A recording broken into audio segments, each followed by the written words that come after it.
Hi everyone, this is Miss Ann here at the Warminster Township Free Library, and welcome to our Little Gardeners program. This is day 3. So in our first 2 lessons, we learned a little bit about botanists and observation, and then day 2 we learned about seeds. So for day 3, we're going to be talking about what is compost, and how can we make our own compost at home. Some vocabulary words that we're going to be talking about: compost, aerate, decompose. Another one that's not listed is fertilizer. So we are going to talk a little bit about the difference between composting and fertilizer. So first, we're going to start with a book. I've chosen the book Compost Stew by Mary McKenna Sadals. The story I picked out for our compost day is one of my absolute favorites for gardening. It's called Compost Stew, an A to Z recipe for the earth by Mary McKenna Sadals. So we're going to get started with compost stew. Here we go. Okay. Environmental chefs, here's a recipe for you to fix from scratch to mix a batch of compost stew. And it's not exactly like cooking in our kitchen, as you'll see. The ingredients include apple cores and bananas bruised, coffee grounds with filters used. So some of these things are things that we might consider trash, like apple cores. We don't eat the rest of the apple. We've already eaten all the delicious outside, but the middle bit, that can be put into a compost. Dirt clods crumbled, egg shells crushed, fruit pulps left behind, all mushed. Grass clippings, hair snippings, and insect or two. And especially insects like our worms are going to be so instrumental in helping our compost really become what we need it to become. Just add to the pot and let it all rot, which means get really gross and really old, and decompose, which means break down, into compost stew. Save jack-o'-lanterns, kitchen scraps, laundry lint from dryer traps. So these are all things that you can put in your compost. Mulch removed from garden beds, nutshells, oatmeal, paper shreds.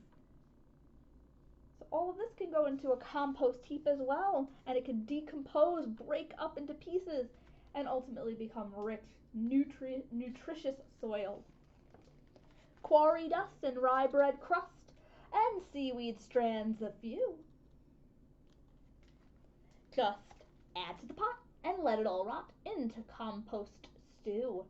So in this case, she has a pot that she could use, or maybe a jar or container. It has to be completely opaque, which means you can't get any light in it. It needs to not have a ton of light coming into it.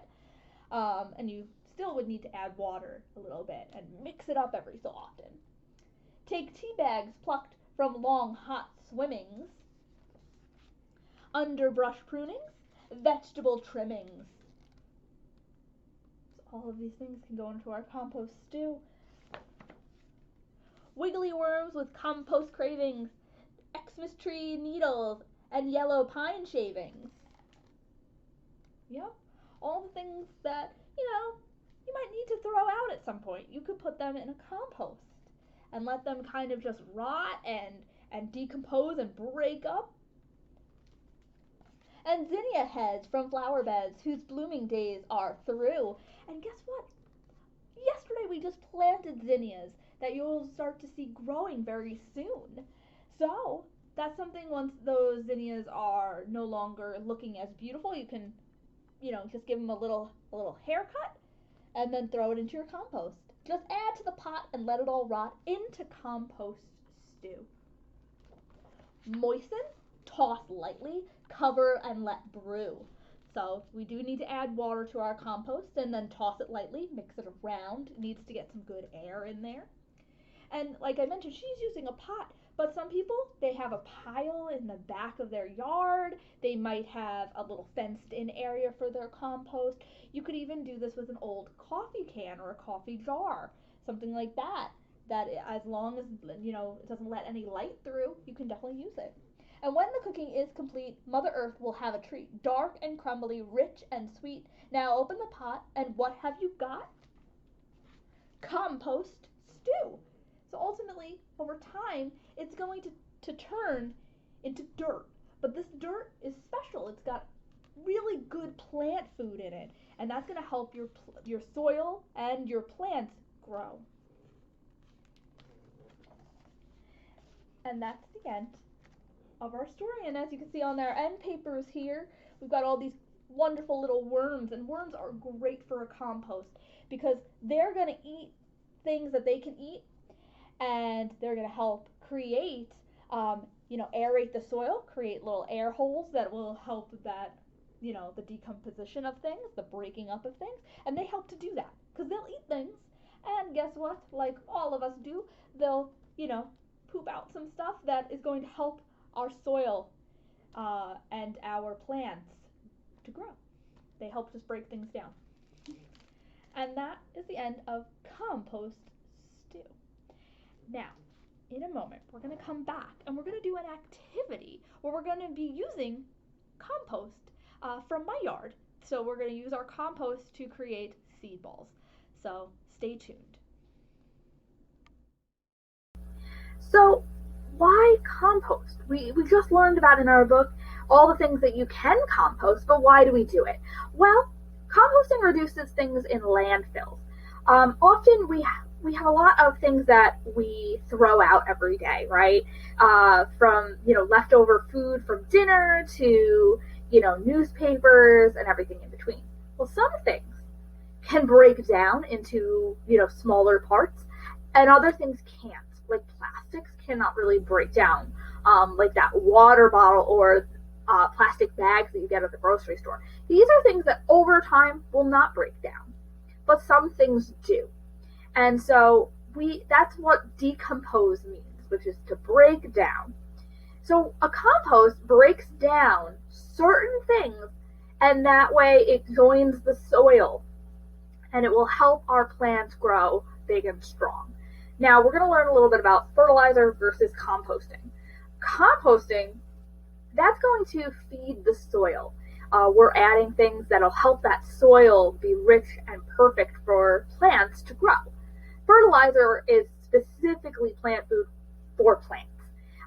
So sometimes it's created chemically, and it's kind of like, think of it like a daily vitamin for your plants. Both are great for gardens, but they have different applications, and it's really based off of what they're helping. Compost is going to help your soil. Fertilizer is specifically going to help your plants. And a lot of gardeners consider composting an organic fertilizer because it has a lot of really great things for your plants. Your plants are going to be in the soil, so they're going to be using the soil to kind of hold their roots down and get really good nutrients or plant food from that soil. So why not try composting? And it's an easy way to do it. There's things in your own house that you can use to compost. Other ways that other reasons to compost, it saves money because you're not going to be having to buy chemical fertilizer, and it reduces the stuff that goes into landfills, and ultimately it's great for the environment. And this is a little poster here. It shows the cycle of composting. First, you pluck something from a tree, maybe an apple, and then you can enjoy and eat your apple. Yum.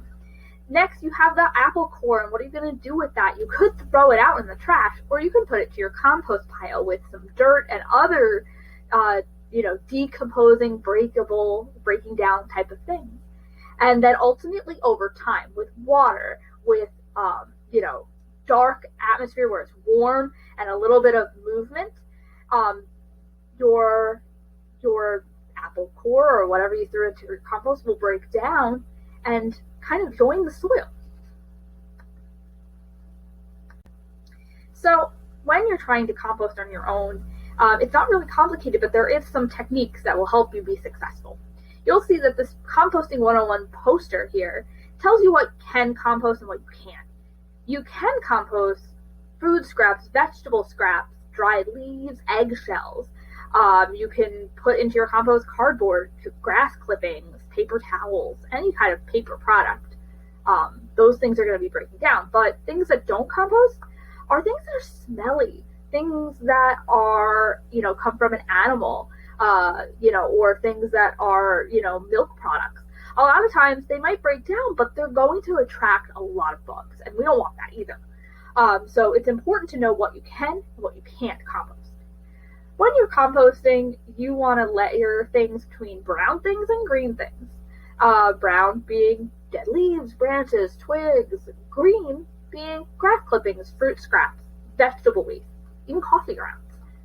What you're going to need is some water, a dark place, and you do need to move it around every so often. Sometimes drying out your compost is not a bad idea if you want to give it some sun so that it reaches a higher temperature. But generally, you want it to be like in a container, especially if you're doing a small one in your house, in a dark container with moisture, with water, and we'll need some dirt to start out. It helps it along, and then you'll need the material to compost, like the dead leaves, the green waste, and you layer it.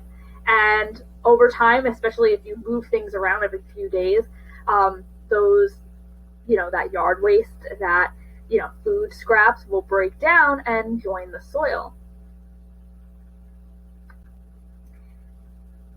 So one of the observation activities that you can work on is you can make your own compost, and it's pretty simple to do. So you would take a container, just a small container. It can be a coffee can, one of those plastic folders, big, plastic containers would work really well, and I know of some families who have tried that. And then you're going to layer some dirt, some brown waste, like the sticks here, and the leaves, the dried leaves, and then on top of that, maybe put some, green waste, which would be your fruit scraps, your grass clippings, and then, you could also put in some more dirt and just layer it. You don't want to fill the whole container, maybe about half, and then make sure to add some water, so that's pretty well saturated. And every day, you could add more things in and give it a shake. You want to make sure that you're giving it a shake, because if it's in a dark, opaque container, which means light can't pass through, it's also going to be warm and it's going to be dark. That also breeds mold, and we don't want the mold, so we have to shake it to make sure that that doesn't happen. You're also noticing maybe that there is a guy holding some dirt with worms. Worms are great for composts. And if you have a bigger compost, I wouldn't recommend with smaller containers, but if you have a big one outside, introducing worms is a great idea. Because what worms do, just like in the story, worms, they will create trails inside the ground and aerate it. So they're adding air. When we do the shaking, we're kind of mixing things around, but also kind of churning everything around to add more air through. Worms already are doing that. They're going to help to break things down. Sometimes they eat the things that we throw into our compost. And like all animals do, they have their own waste, and that just gets mixed into the soil and helps to, provide more nutrients, good plant food, for the plants that we're growing. So these are some things that you can do if you would like to try your own compost at home. So for the main activity that we're going to be doing today, we're going to be making seed balls with the things that are in the containers in the kits that you were provided. So in a moment, we're going to come back and you guys can see how I made my seed ball. So for today's activity, we're going to be making seed balls. So yesterday we talked about seeds and how they grow.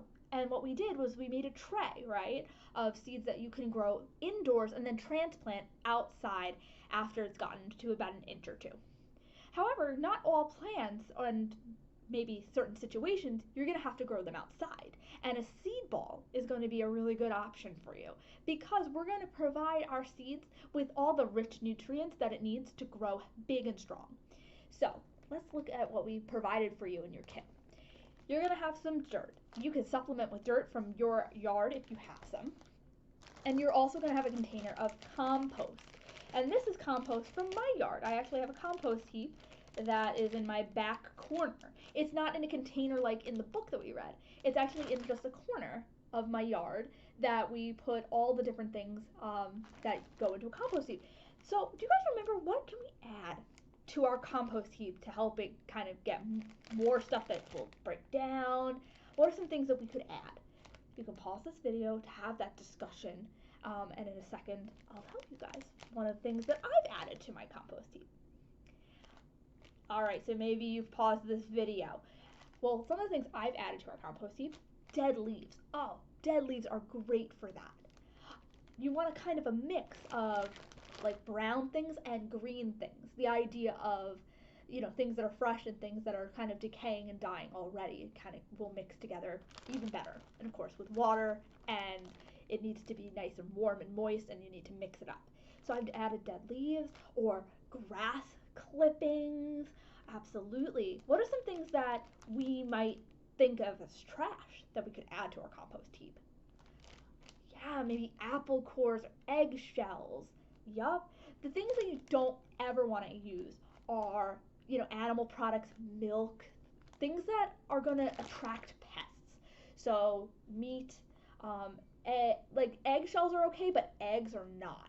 So things that are going to attract pests you don't want to include, but you can include those things like banana peels or any peels from an apple, or say, or some fruit that you just didn't get a chance to eat. Those might work as well. Things that are already growing outside. All right, so we have our compost heap, and our compost will be used for our seed balls. You're also going to have a container like this, and this is clay, red clay, specifically in a powder. This is something that will break up, but will help kind of hold our seed balls together. And then, of course, a seed packet like this. And you should have one seed packet. These are wildflower seeds that are, I know a bunch of these plants are actually native to this area, so you'll have to see what will grow for you. But we have some wildflower seeds. And what other things that you'll have? You will have your bowl here and a spoon. What you're also going to need is some water. And I actually have some water off to the side here, so I'm going to grab that. Here we go. I got my water here, my little container that I've been using. So you're also going to have a handout, your seed ball handout. And on it, it's going to tell you the instructions to divide your materials, and you need 5 parts of clay, 1 part compost and potting soil, and 1 part seed. And so I actually included some measurements off to the side. And it doesn't need to be perfect, but you kind of want 5 to 1 to 1 is the best way of doing this. And that's what we're going to add to our bowl here. So we have our bowl. We're going to start with, our spoon. We're going to do just a little bit of soil. Like that. Almost about half of that. Because remember, we're just going to do the one. And if your seed, let's say your stuff is clumping, that just might mean that you need to use a little bit. Ooh, this is a rock. Sometimes that happens with our soil. So let's try it again. Let's add, there we go. Mix it up. There we go. A little bit more. There we go. Awesome. So we have our soil there, about half of the spoon. We want 1 full spoon full of compost and soil. So now I have my compost, and we'll do the same thing. We're only just going to make 1 for you guys right now because I want to show you guys what it'll look like. And then you guys can make more than 1. So again, I have a little bit of like this, about half of a spoonful. Awesome. Now we have half and half there. What we want is probably about 2 of these. We want a lot. So we'll do 1, 2. So what the soil and the compost are doing is they're going to add the nutrients, and then the clay is going to be the base that holds it all together. And then we're going to add some seeds. Now in this case, it said 1 to 1 to 1. I would probably add a little less just because I don't want these to compete with one another. And so for this one, I might just put it in my hand like this, and we'll throw that in. Maybe a little bit more because I want to make sure it goes. There we go. And you can make probably about 3 or so with the supplies that we've provided. And if you feel like you want to add a little bit more soil, you can. If you want to make sure that your plants have enough nutrients. You can add I'm going to add a little bit more compost, I think. So I want to make sure that my plants have a good amount of nutrients, and this was looking pretty good, pretty healthy. There we go. Okay, so now you're going to add a little bit of water. You're going to add a little bit at a time to get it mixed up, but you want it to be kind of more like like a thick kind of oatmeal kind of like look. You'll see. Just gonna add a smidge there. Okay, so all I added was a very tiny bit, probably just one of these, and we're just gonna mix, and we're gonna mix. And if at any point it's looking too runny or too thick, you can add a little bit more soil, because we're gonna make a seed ball and we want it to be pretty thick. There we go. Looks like a dough, a Play-Doh kind of consistency. So yeah, I should have thought of that. All right. Look at that. Does that look like pudding or what? It's not edible though, I assure you. Okay. I'm thinking, what do you guys think? Do you think that might be a little too runny? I might add a little bit more soil to it. So you want to kind of just add a little bit at a time. All right, there we go. I'm just going to add a little bit more soil. I'm going to use my hands because that'll help break it up. There we go. All right, we'll add a little bit more soil. And maybe I'll add a little bit more seed to it in a second, and maybe a little bit more clay, because we want it to be a seed ball, right? We want it to kind of keep its shape. And so it's a little runny, and maybe I added too much water. But anytime you add too much water, you can just experiment by adding a little bit of the drier ingredients. This is actually a good technique in learning about, cooking as well. And when you feel like you've gotten a good consistency, which I think I'm getting there, I think I'm going to add a little bit more compost and then a little bit more seeds. There we go. And if your compost has little things like that, that's just an old root from maybe a plant that I had trimmed. So you can just kind of scoop it out. It's fine. Okay. This is starting to look pretty much like Play-Doh now, and I think that it's ready for just a few more little seeds to be kind of mixed in there. There we go. I'm going to add a few more seeds. And you could load the whole thing with seeds if you'd like, but keep in mind that we don't want our seeds to compete with one another, competing for the same nutrients. There we go. Just a few more. Because that's what will happen if you have too many seeds in one of your seed balls, is that one of the seeds will kind of fight for the nutrients together, and it's kind of like survival of the fittest. Like only one of them will kind of grow at a time, so you might not get as many things growing. Okay.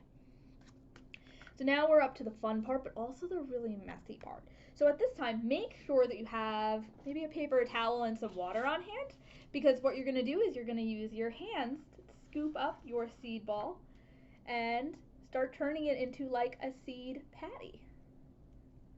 It's like if you're making,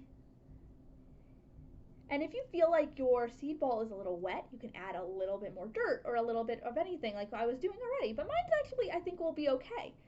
And what you're going to do is you're going to let it sit and kind of dry out. And when it's dry, then you can take it outside and you can plant it. Because it's just clay, so you can leave it out for like an hour or two, or maybe a day, and it should dry out and kind of become more of a firm ball. But you could start by just making your ball and then leaving it in your bowl, and then you can plant it outside. And I'd love to see pictures of what you guys were able to plant with this if you start seeing it sprouting after you've planted it. And if any of you guys end up getting really good plants, maybe you get a coneflower or some really fun little plants. But that's how you would make your seed ball. I only made one, but you guys can make as many as you would like. And test out the ratios. See if maybe if you add more clay or if you add more soil or compost, does that improve one seed ball over the other? These are all things that you can try out at your house and experiment as part of the science of gardening.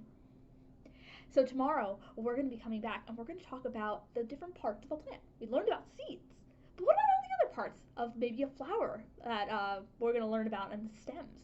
So stay tuned for day number 4, all about the anatomy of flowers and plants.